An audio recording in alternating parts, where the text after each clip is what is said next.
लोकसभा चुनाव 2024 को लेकर आम आदमी पार्टी और कांग्रेस के बीच डील फाइनल हो गई है। आज दिल्ली में दोनों दलों ने संयुक्त प्रेस कॉन्फ्रेंस कर सीट शेयरिंग के बारे में जानकारी दी। आपकी ओर से आतिशी, संदीप पाठक और सौरभ भारद्वाज, वहीं कांग्रेस की ओर से मुकुल वासनिक, दीपक बाबरिया और अरविंदर सिंह लवली प्रेस कॉन्फ्रेंस में शामिल हुए। कांग्रेस नेता मुकुल वासनिक ने बताया कि इंडिया ब्लॉक में शामिल पार्टियों के बीच सीट बंटवारे पर चर्चा हो रही थी। लोकसभा चुनाव को लेकर कांग्रेस और आम आदमी पार्टी में चंडीगढ़ और 4 राज्यों में सीट शेयरिंग फॉर्मूला तय हो गया। दिल्ली में आप 4 सीटों पर और कांग्रेस 3 सीटों पर चुनाव लड़ेगी। वहीं हरियाणा में कांग्रेस 9 और आप 1 सीट पर चुनाव लड़ेगी। गुजरात में कांग्रेस 24 और आप 2 सीटों पर चुनाव लड़ेगी और चंडीगढ़ की सीट कांग्रेस के खाते में गई है। आइए अब विस्तार से जानते हैं कि क्या डील फाइनल हुई है दोनों पार्टियों के बीच।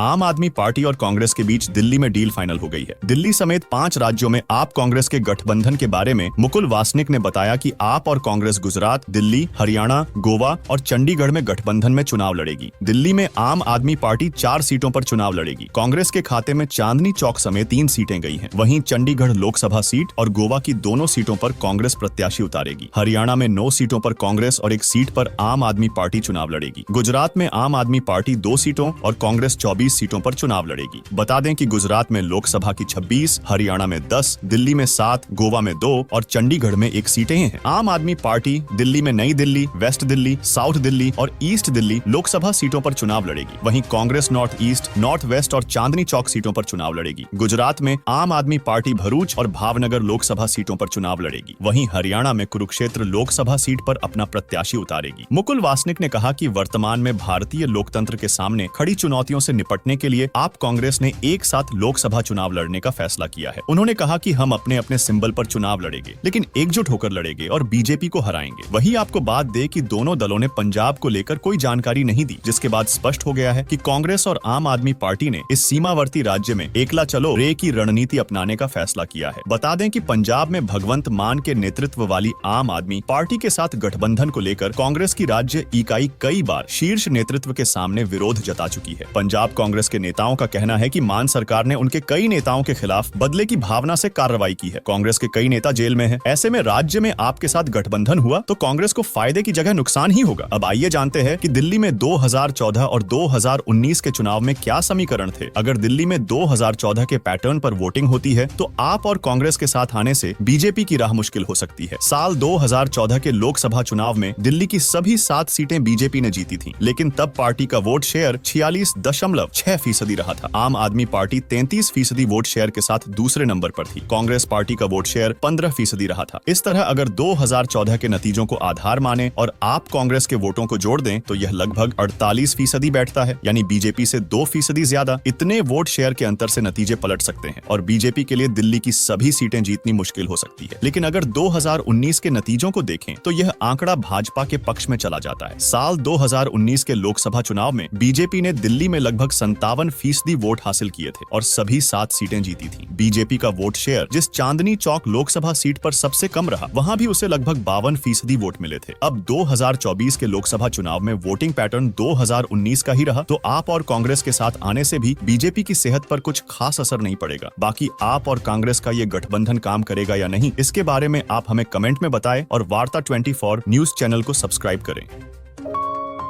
आप देख रहे हैं वार्ता 24।